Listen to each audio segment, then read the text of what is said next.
वो स्टार्ट करें। बायोलॉजी कहते किसको है, तो आप लोग को भी पता है, बचपन से ही पढ़ते आए हैं कि बायोलॉजी जो है बायो और लॉजी से बना हुआ है। बायो मतलब होता है लाइफ और लॉजी मतलब होता है स्टडी। तो बायोलॉजी जो है जहाँ अथी लाइफ की अध्ययन किया, जीवों की अध्ययन किया जाए उसको बायोलॉजी कहते हैं। सजीवों का अध्ययन किया जाए उसको बायोलॉजी कहते हैं। ये सब है। सजीव निर्जीव में किसी को कन्फ्यूजन नहीं ना है। सजीव उसको कहते हैं जो जिंदा प्राणी हो। आज से अगर बायोलॉजी स्टार्ट कर रहे हैं, मतलब बायोलॉजी पढ़ रहे हैं, तो सजीव निर्जीव में कन्फ्यूजन तो नहीं होना चाहिए।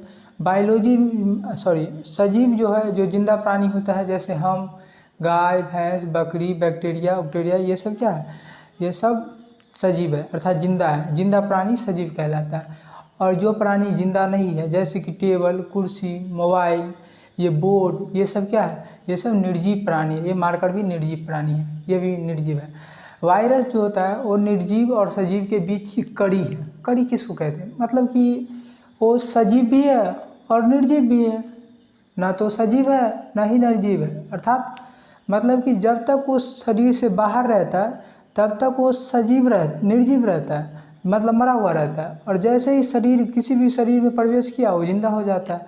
तो इसीलिए उसको सजीव और निर्जीव के कड़ी माना जाता है। इसीलिए साइंटिस्ट सब उसको सजीव, ना तो सजीव मानता है, ना जिंदा मानता है, ना मरा हुआ मानता है।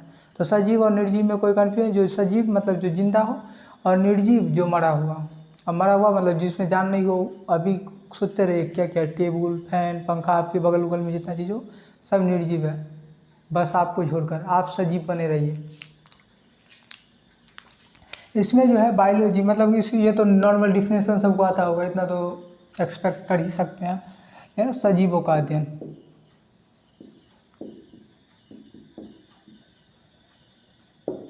जहाँ सजीवों का अध्ययन करें उसको क्या कहते हैं, बायोलॉजी कहते हैं। क्या कहते हैं, बायोलॉजी कहते हैं। फादर ऑफ बायोलॉजी किसको कहते हैं, मतलब जनक किसको कहते हैं, पिता किसको कहते हैं, ये सब एक ही बात होता है। तो फादर ऑफ बायोलॉजी जो है अरस्तु को कहते हैं। किसको कहते हैं, अरस्तु को कहते हैं। किसको कहते हैं, अरस्तु को। अरस्तु जो है आज से, इसका टाइम पीरियड अगर बताते 384 से 322 ईसा पूर्व। ईसा पूर्व ना, ईसा पूर्व इनका जन्म हुआ था। जिस समय सिकंदर था, चंद्रगुप्त मौर्य के काल है, चंद्रगुप्त मौर्य, सिकंदर, उसके काल में इनका जन्म हुआ था। ये ग्रीक साइंटिस्ट थे और इन्होंने ही बायोलॉजी को दो भागों में डिवाइड कर दिया था। एक जो है प्लांट और एक एनिमल में डिवाइड कर दिया था। उस समय बैक्टीरिया दिखता नहीं था। बैक्टीरिया तो मतलब 1500 से पहले तो बैक्टीरिया, 1600 से पहले माइक्रोस्कोप की खोज नहीं हुई थी, तो उससे पहले बैक्टीरिया किसी को नहीं दिखता था।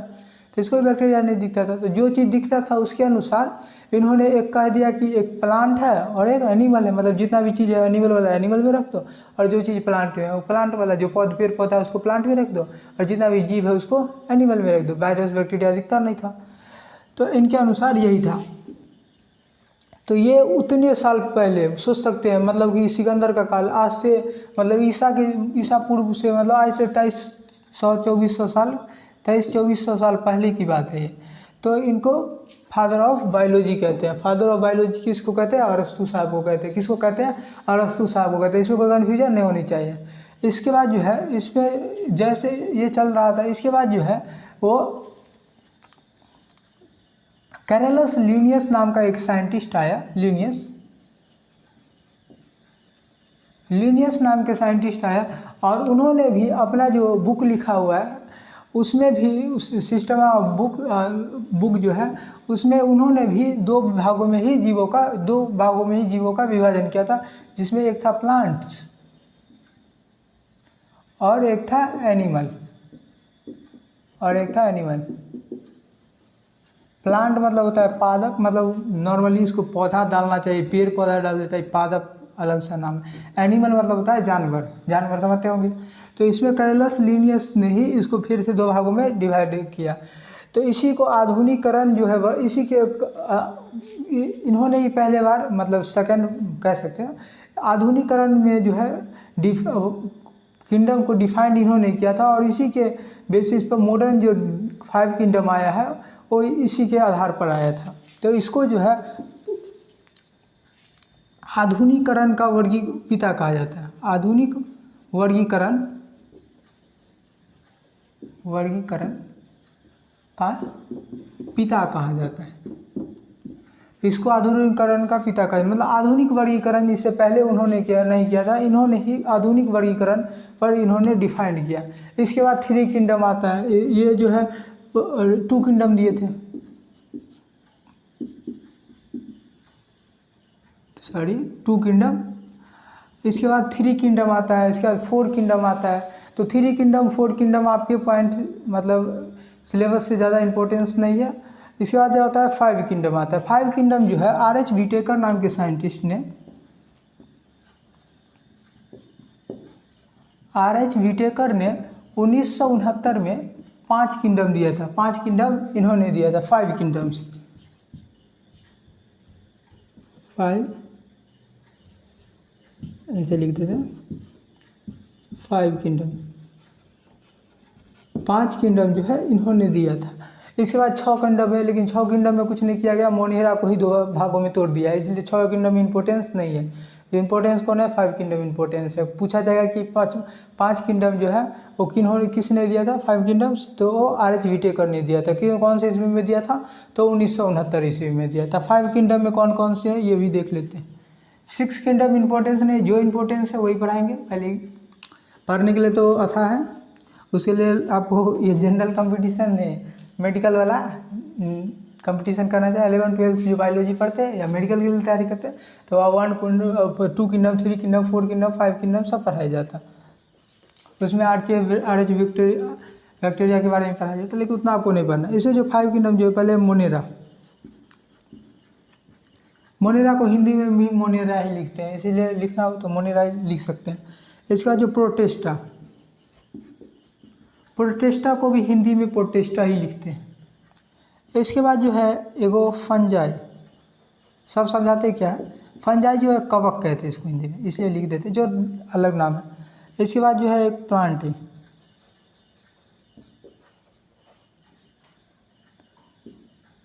प्लांटी, जो है वो इसको पादप कहते हैं। एक और है लेकिन यहाँ पे दिखेगा नहीं, इसलिए हम यहाँ पे नहीं लिखेंगे, इसको इधर लिख देते हैं। एक है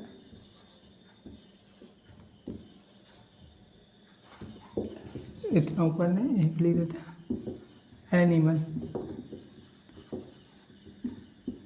एनिमिलिया कहते हैं, मतलब ये जंतु कोशिका। प्लांटी एनिमिलिया कहते हैं, इसको पूरा लिखना तो लिख दीजिए, जंतु जानवर जिसको कहते हैं। देखिए मोनेरा जो होता है, ये मोनेरा, इसको हिंदी में भी मोनेरा ही लिखते हैं, मोनेरा में क्या क्या है? इसमें जितना भी जो है बैक्टीरिया आता है, जितना भी बैक्टीरिया उक्टीरिया जो आता है, ये सब इसका एग्जाम्पल है, ये इसी का एग्जाम्पल है। इसका एग्जाम्पल जो पूछा जाए कि ये जो 5 किंगडम है ना, मतलब जितना भी जीव जंतु है धरती पर, जितना भी जीव जंतु है उसको 5 ही किंगडम में डिफाइंड कर दिया। मतलब जो भी चीज़ है उसको क्लासीफाई कर दिया कि तुम इस ग्रुप में होगे, तुम इस ग्रुप में। जिस प्रकार क्लास में होता है A group, B group, C group, D group, A group होता है ना, तो ग्रुप वाइज डिफाइंड कर दिया जाता है। मतलब ये ग्रुप वाला बदमाश बच्चा इस ग्रुप में रहेगा, ज़्यादा पढ़ने वाला बच्चा अलग। मतलब कोई कोचिंग इंडस्ट्री में तो ये भी हम सुनते रहते हैं कि वहाँ मतलब ग्रुप वाइज बैठा हुआ है, मतलब जो टॉपर है उसको ग्रुप ए में डाला जाएगा, और टॉपर मतलब उसको उस पर विशेष अध्ययन। ग्रुप बी में उससे नॉर्मल बच्चा, ग्रुप सी में उससे थोड़ा सा कमज़ोर बच्चा, ग्रुप डी में उससे थोड़ा और ज़्यादा कमज़ोर, और ग्रुप ई में मतलब जो साफे बकलोल हो, ऐसा बच्चा को डाला जाता है। तो इस प्रकार जहाँ तक है शिक्षा व्यवस्था में नहीं करना चाहिए, सभी को समान पढ़ाना चाहिए। लेकिन आदमी रैंक के खातिर कुछ भी कर सकता है, तो उसी के कारण ऐसा किया जाता है। खैर वो नहीं, ये इसमें जो है सभी चीज़ जो है, जितना भी जीव है, इसको रखने के लिए एक एक किंगडम है। तो इस किंगडम में जो है जितना भी बैक्टीरिया आता है, इसको इस किंगडम में रखा जाता है, बैक्टीरिया को मोनेरा में रखा जाता है। इसमें जो है, इसमें जलीय जीव को रखा जाता है। एक्वाटिक जो होता है, एक्वाटिक जीव जो है, एक्वाटिक यूनिसेलुलर जो आएगा वो यूनिसेलुलर भी समझा देते हैं थोड़ा देर में।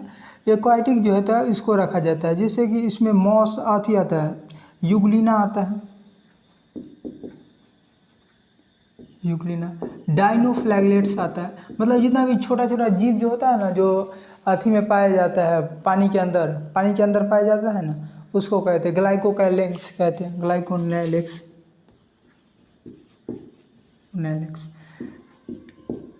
इसमें मॉस आता है। ये सब जो जलीय जीव होता है, एक्वाटिक्स जीव जो होता है, ये सब इसी में आता है। इसके बाद होता है फंजाई। फंजाई में जो रोटी पे जो 2-4 दिन अगर रोटी रख देते तो उससे फफूंदी जो जम जाता है, वो सब क्या है, फफूंदी जम जाता है, तो वो क्या है, फंगस है। फंगस, ब्लैक फंगस भी होता है, और वो जो फंजाई होता है वो सब इसी में आता है।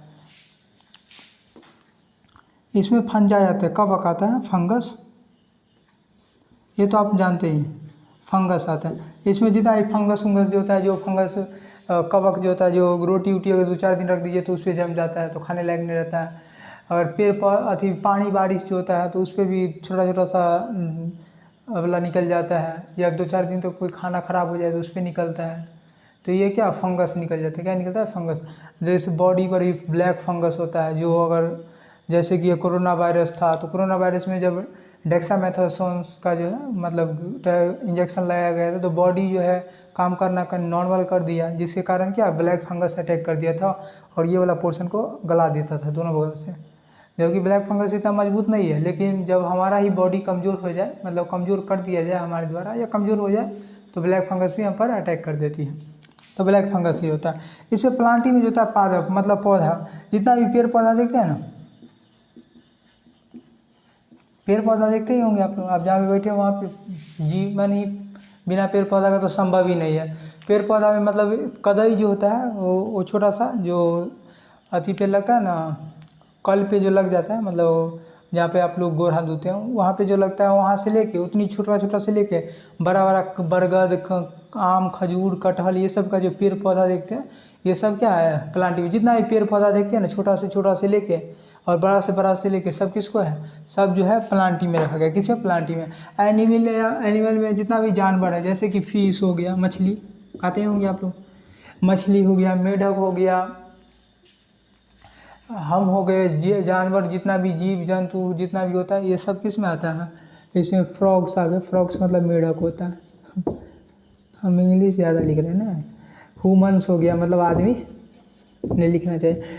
ह्यूमंस, फिश, फ्रॉग मतलब मछली, मेढक, जानवर, बाघ, शेर, कुत्ता, बिलाई, जो भी आए सब क्या है, जानवर, वो सब एनिमलिया में है। किसमें एनिमल है, 5 किंगडम मतलब नॉर्मली याद रहना चाहिए। वायरस को किसी में नहीं रखा गया, वायरस को किसी में नहीं रखा गया। वायरस जो है लिविंग्स और नॉन लिविंग्स के बीच का बात है, तो वायरस, वेरॉइड्स, प्राइन्स, इस सब को कहीं नहीं रखा गया है, इस सबको अलग रख दिया गया है, इस सबको इसमें जगह ही नहीं दिया गया। कि तो कैसे जगह दें, जिंदा रहे, इसमें क्या है, इस किंगडम किसको रखा गया, जो जीवित है उसको हम जीवित ना तो जीवित मानते हैं, और ना ही नॉन लिविंग मानते हैं, ना ही नॉन लिविंग मानते हैं, वो बीच का कड़ी है, लिविंग और नॉन लिविंग का बीच का कड़ी। जैसे कि युगलीना जो है, युगलीना जो है ये भी एनिमल्स और प्लांट्स के बीच का कड़ी है, एनिमल्स और प्लांट्स का बीच का कड़ी है। कैसे, जब प्रकाश रहता है तो ये युगलीना जो होता है, ये युगलीना वो क्या करता है, प्रकाश संश्लेषण करके फोटोसाइनेसिस करके भोजन बना लेता है। जैसे ही प्रकाश खत्म हुआ, लाइट बंद हुई, और उसके बाद ये कीटों उटों को खाने लगता है। मतलब इनमें ये भी है कि ये प्रकाश के रहते हुए क्या कर सकता है, भोजन भी बना सकता है। और जैसे ही प्रकाश गया, प्रकाश लाइट गया, अब इसको अधिक हुआ, फिर जाके अभी कीट उट को पकड़ के खाने लगा। तो ये भी क्या है, कड़ी है। मतलब इसमें प्लांट वाला भी गुण है, मतलब पेड़ पौधा वाला भी गुण है, मतलब खुद का भोजन खुद से बना सके। और एनिमल वाला भी अथी है कि मतलब दूसरे को खाओ। एनिमल्स क्या है, मतलब हम लोग क्या है, दूसरे पर अडॉप्ट है। जितना भी एनिमल्स जीव जंतु है वो दूसरे चीज़ को ही खा के जिंदा रहता है। तो इतना बात समझ गए होंगे। इसका अगर स्क्रीन शॉट लेना चाहते तो ले लीजिए। आगे बढ़ते हैं।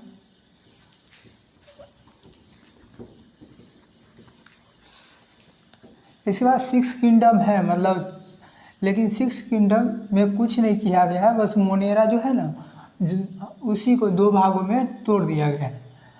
उसमें जो आर्ची बैक्टीरिया जो होता है ना, वो बहुत ज़्यादा टेम्परेचर में ज़िंदा रह सकता है, और नॉर्मल बैक्टीरिया ज़्यादा टेम्परेचर में ज़िंदा नहीं रह सकता है, जिसके कारण उसी के बेसिस पे 2 भागों में तोड़ दिया गया। लेकिन वो आपके लिए इम्पोर्टेंस ज़्यादा नहीं है, इसलिए हम पढ़ा नहीं रहे।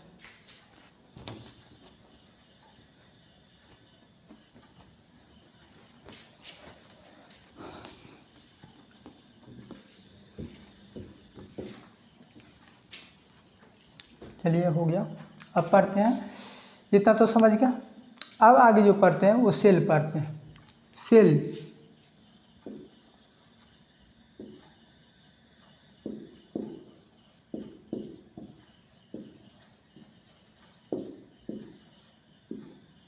सेल कहते किसको हैं? कोशिका। सेल जो है इसको कहते हैं, मतलब कि ये जीवन की एक छोटी से छोटी इकाई है। इससे छोटा इकाई में लाइफ अपने आप में संभव नहीं है, जीवन संभव नहीं है। जिस प्रकार एक छोटा सा एग्जाम्पल ले लेते हैं, मतलब एक देश होता है, एक देश को चलाने के लिए एक राष्ट्रपति की ज़रूरी होती है। तो ये ग्रुप ऑफ समूह है, मतलब एक देश, एक राज्य भी एक ग्रुप है। उसी प्रकार एक घर भी, जो एक डिस्ट्रिक्ट भी एक ग्रुप है, उसी प्रकार एक घर भी सबसे छोटा इकाई क्या है? एक परिवार, जिसमें सभी कुछ होती है। तो उसी प्रकार जैसे एटम होता है, एटम में इलेक्ट्रॉन, प्रोटॉन, न्यूट्रॉन्स, ये क्या है? ये अब नॉर्मली में बात समझ में आती है, इतना अंदर नहीं जाना है। मतलब ये जो है, अगर ये मान लीजिए ये इलेक्ट्रॉन, प्रोटॉन, न्यूट्रॉन है, तो ये अपने आप में एटम है। ये क्या है? अपने आप में एटम है। अगर इसमें से हम इलेक्ट्रॉन को बाहर निकाल दिया जाए तो इसका कोई अस्तित्व ही नहीं रहेगा, कोई अस्तित्व नहीं रहेगा।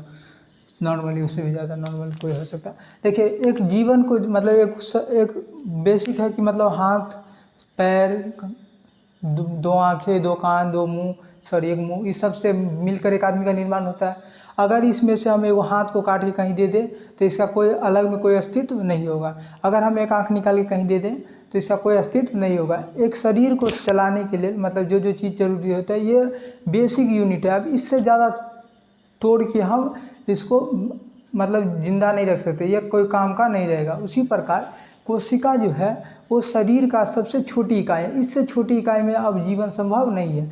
अर्थात हम जो है एकदम छोटी छोटी सेलों से बन के, छोटी छोटी कोशिका से मिलके बने हुए हैं। और छोटी कोशिका भी अपने आप में एक, उसके पास सभी फंक्शन होता है। वो सांस भी लेता है, खाना भी बनाता है, भोजन भी ट्रांसफ़र करता है, मतलब हर चीज़ उसके अपने आप में, जितना चीज़ हम कर सकते हैं उतना चीज़ वो भी कर सकता है। तो उससे छोटा में वो अब लाइफ संभव नहीं है, उससे छोटा में संभव नहीं है। उसके बाद उसमें से कुछ भी निकालेंगे तो काम लायक नहीं रहेगा। जिस प्रकार हम शरीर है, ये शरीर एक बेसिक है, इससे अगर कोई चीज़ निकाल ले, हाथ निकाल के फेंक दे तो वो काम लायक नहीं रहेगा।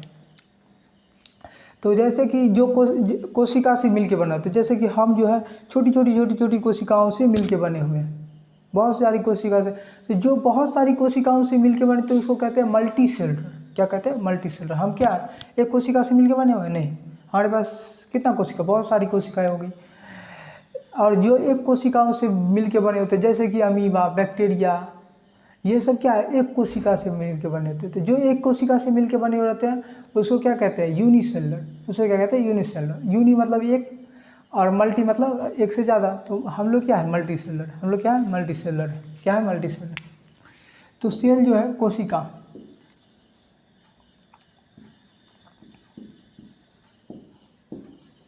नॉर्मली समझ गए हो कि सेल कहते हैं किसको? कोशिका कहते हैं। मतलब जो छोटी से छोटी इकाई हमारे जीवन को बनाने के लिए, एक छोटी से छोटी चीज़ जो है वो कोशिका। जैसे कि बाल कभी आप लोग उखाड़ते होंगे तो उसमें देखते हो कि छोटा सा चमड़ा जैसा लगा, तो वो एक सेल है, उससे भी बहुत ज़्यादा छोटा होता है सेल एक। तो उतनी को होता है, उतनी को कुछ चीज़ों से मिल के पूरा बॉडी बना हुआ है। तो इतना बात समझ गए। तो कोशिका का अध्ययन जो कहते हैं, जहाँ हम कोशिका की अध्ययन करते हैं उसको साइटोलॉजी कहते हैं। क्या कहते हैं? साइटोलॉजी। तो कोशिका का अध्ययन कोई पूछे तो क्या कहते हैं? साइटोलॉजी कहते हैं। क्या कहते हैं? साइटोलॉजी। साइटोलॉजी के जीवन का अध्ययन बायोलॉजी, इसका अध्ययन सेल का अध्ययन, मतलब सेल होता है उसी को कोशिका का अध्ययन क्या कहते हैं? साइटोलॉजी कहलाता है। क्या कहलाता है? साइटोलॉजी कहलाता है। इसका जो है पहली बार जो है कोशिका का जो है, ये जो फादर ऑफ साइटोलॉजी किसको कहते हैं? ये जो है पहली बार इनको किसने खोजा था? तो रॉबर्ट हुक ने। किसने? रॉबर्ट हुक ने 1665 ईस्वी में रॉबर्ट हुक ने पहली बार कोशिका जो है इन्होंने देखा था। थोड़ा सा हिस्ट्री देख लेते हैं कि कोशिका कैसे, मतलब एकाएक तो नहीं पता, अभी तो हमको पता है कि हम कोशिकाओं से मिलके बने हुए होते हैं। क्या आज से पहले भी ऐसे थोड़ी पता होगा? नहीं, अभी तो किताब में लिखा हुआ था, वो हम लोगों ने पढ़ा, हमने भी पढ़ा था, वही बता रहे हैं आपको। लेकिन क्या इससे पहले हमको, अगर हम 1600 से पहले जन्मे होते, ऐसा तो संभव है ही नहीं, लेकिन अगर जन्मे होंगे तो हमको भी नहीं पता, किसी को नहीं पता। तो कहीं ना कहीं से तो ये खोज हुई होगी ना। थोड़ी सी उसकी खोज इतिहास को देख लेते हैं कि कैसे आई थी ये। तो इसका जो है रॉबर्ट हुक ने 1665 में पहली बार मृत कोशिका में मरी हुई कोशिका में इन्होंने पहली बार देखी थी, मृत कोशिका में। तो इसको पहला बार उन्होंने ही देखा था, मृत कोशिका में देखा था। इन्होंने पेड़ की जो छाल होती है ना, छाल, पेड़ का जो छाल जो उधरता हुआ है उसका, उसमें इन्होंने माइक्रोस्कोप लगा के देखा था। तो इनको एक कॉर्क लाइक स्ट्रक्चर दिखा था, ऐसा कॉर्क लाइक ऐसा स्ट्रक्चर हेक्सागोनल में दिखा था। तो उन्होंने कहा कि ये कोशिका है, सेल है। क्या है? सेल है। क्या है? सेल है। तो इन्होंने ही पहली बार मृत कोशिका में देखा था। इसीलिए फादर ऑफ साइटोलॉजी किसको कहते हैं? इसको फादर ऑफ साइटोलॉजी भी कहते हैं, मतलब पिता, जनक, वही फादर ऑफ साइटोलॉजी। इतना में किसी को दिक्कत नहीं होना चाहिए। Father of cytology. जिंदा सेल में भी तो किसी ने देखा होगा। तो लीवेनहुइक, एंटन लीवेनहुइक पूरा नाम है, लेकिन लीवेनहुइक ही आप लोग याद रखें।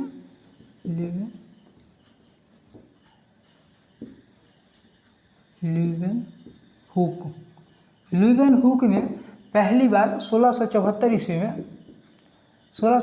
ईस्वी में इन्होंने पहली बार जिंदा कोशिका में, लिविंग सेल्स में,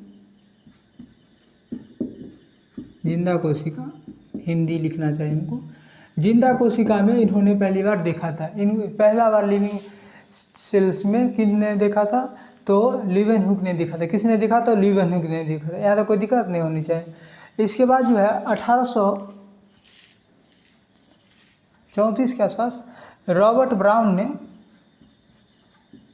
मतलब अब सब लग पड़ा हुआ था, कोशिका को ही देख रहा है। जिसको देखना है वो कोशिका को देखेगा, जिसको अध्ययन करना है कोशिका का अध्ययन। अभी भी कोशिका पे अध्ययन चल रही है। अभी भी बहुत सारी बातें हैं जो हमें नहीं पता है और पता होनी ज़रूरी है, क्योंकि तो हम जिस चीज़ से बने हुए हैं, the basic unit of life, मतलब हमारे जीवन का एक बेसिक यूनिट जो है, वो जीवन का जो बेसिक यूनिट है, मतलब वो कौन है? सेल है। और उसके बारे में जितना जानकारी रहे उतना अच्छी बात है। जितना भी देश है, जितना, वो सभी इसमें अपना अपना सेंटर खोल के या इंटरनेशनल लेवल पर भी सेंटर खोलकर इस पर अध्ययन की जा रही है। और अभी भी लगातार अध्ययन हो रही है, लगातार अभी भी अध्ययन हो रही है। इसमें जो है रॉबर्ट ब्राउन ने इसमें खोजा, इन्होंने भी सेल को देखा। तो इसको बीच में, इस सेल के बीच में एक ऐसा कुछ दिखा, तो इन्होंने कहा केंद्रक है। क्या है? केंद्रक है। इन्होंने कहा केंद्रक है, अर्थात न्यूक्लियस है। तो इन्होंने न्यूक्लियस की खोज कर दी। तो रॉबर्ट ब्राउन ने किसी खोज कर दी न्यूक्लियस की। ये क्वेश्चन पूछा जाता है कि कई बार प्रीवियस ईयर्स क्वेश्चन है कि रॉबर्ट ब्राउन ने किसी खोज कर दी थी, तो न्यूक्लियस की। लीवेनहुइक ने किसका? तो जिंदा सेल्स में किसने देखा था? तो लीवेनहुइक ने। तो पहली बार किसने देखा था? ये सब रिपीटेड क्वेश्चन है, ये सब रिपीटेड क्वेश्चन है। रॉबर्ट हुक जो है वो मृत कोशिकाओं में देखा था।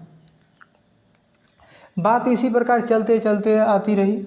उसके बाद जो है 1838 में और 1839, इस बीच दो साइंटिस्ट, एक स्वीडन और स्वान, दो ने, इन्होंने क्या किया? इन्होंने जो है वो कोशिका सिद्धांत दिया, सेल थ्योरी, कोशिका सिद्धांत, मतलब सेल थ्योरी दिया।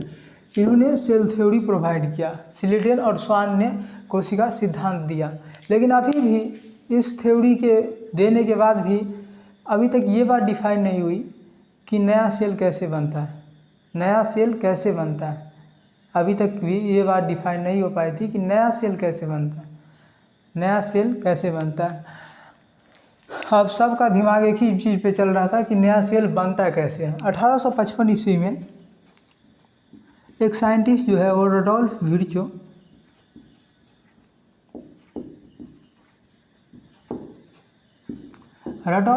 जो है एक नाम का साइंटिस्ट आया और उन्होंने बताया कि सेल जो नया कोशिका कैसे बनता है। उसने अपने भाषा में उसने कहा था ओमिनम सेलुला ई सेलुला, अर्थात ये उनका अपना भाषा है। कई बार ये क्वेश्चन ये वाला पूछा भी जाता है कि ये ओमिनम सेलुला क्या था। तो मतलब कि जो भी सेल जो बनता है वो पुराने सेल से ही बनता है, इन्होंने प्रूव कर दिया कि जो भी सेल नया सेल बनता है वो पुराने सेल से बनता है। तो pre life in the pre existing of life, मतलब कि जो भी सेल्स बनता है पुराना सेल से ही नया सेल बनता है। इन्होंने रडोल्फ विर्चो ने ये प्रूव कर दिया, रडोल्फ विर्चो ने प्रूव कर दिया। इसके बाद जो है 1931 में जॉन मॉन और रस्का, इन दोनों साइंटिस्ट ने इलेक्ट्रॉन माइक्रोस्कोप की खोज कर दी। इलेक्ट्रॉन माइक्रोस्कोप की खोज कर दी। अब भूचाल आ गया था, मतलब इससे पहले थे कि इतना अथी एडवांस माइक्रोस्कोप हमारे पास नहीं था, तो इससे पहले जो है मतलब खोज हो रही थी तो कुछ ज़्यादा अध्ययन नहीं कर पाया। जब से इलेक्ट्रॉन माइक्रोस्कोप की तो उस चीज़ों को अब 100 गुना बड़ा करके देखा जा सकता था। जितना छोटा से उस छोटी सी माइक्रोस्कोप से देखा जाए उसके 100 गुना ज़्यादा बड़ा करके देखा जा सकता था। और अब इसके बाद और ज़्यादा खोज होने लगी। तो यहाँ तक मतलब समझिए कि इसी प्रकार अध्ययन हुआ था। तो इन्होंने प्रूव कर दिया। अभी भी इस पर से चर्चा चल ही रही है। इसका स्क्रीनशॉट ले लेते हैं, इधर ही बता देते हैं। इसके बाद जो है थोड़ी सी बेसिक, मतलब ये सबसे बड़ी सेल किसको कहते हैं, बड़ी कोशिका, सबसे बड़ी कोशिका किसको कहते हैं। तो ये जो है शुतुरमुर्ग जो देखते हैं बड़का सा इतने को आता है, जिसको उड़ नहीं पाता है, इतने बड़ा बहुत बड़ा शुतुरमुर्ग होता है। उसका अंडा जो होता है और ऑस्ट्रिच का अंडा इतने को होता है, लमसम आधा किलो से ऊपर का होता है। वो उसी में जो है सबसे बड़ा सेल पाया जाता है। शुतुरमुर्ग का अंडा लिख देते हैं, ऑस्ट्रिच एग, ऑस्ट्रिच एग। इसके बाद जो है सबसे छोटी कोशिका किसको कहते हैं, तो माइकोप्लाज्मा जो होता है, एक बैक्टीरिया होता है, उसकी जो कोशिका होती है सबसे छोटी होती है। छोटी जो होती है वो माइकोप्लाज्मा का होता है। माइकोप्लाज्मा को हिंदी में भी माइकोप्लाज्मा ही लिखा था, इसीलिए कोई बात नहीं। इसमें लंबी पूछा जाए,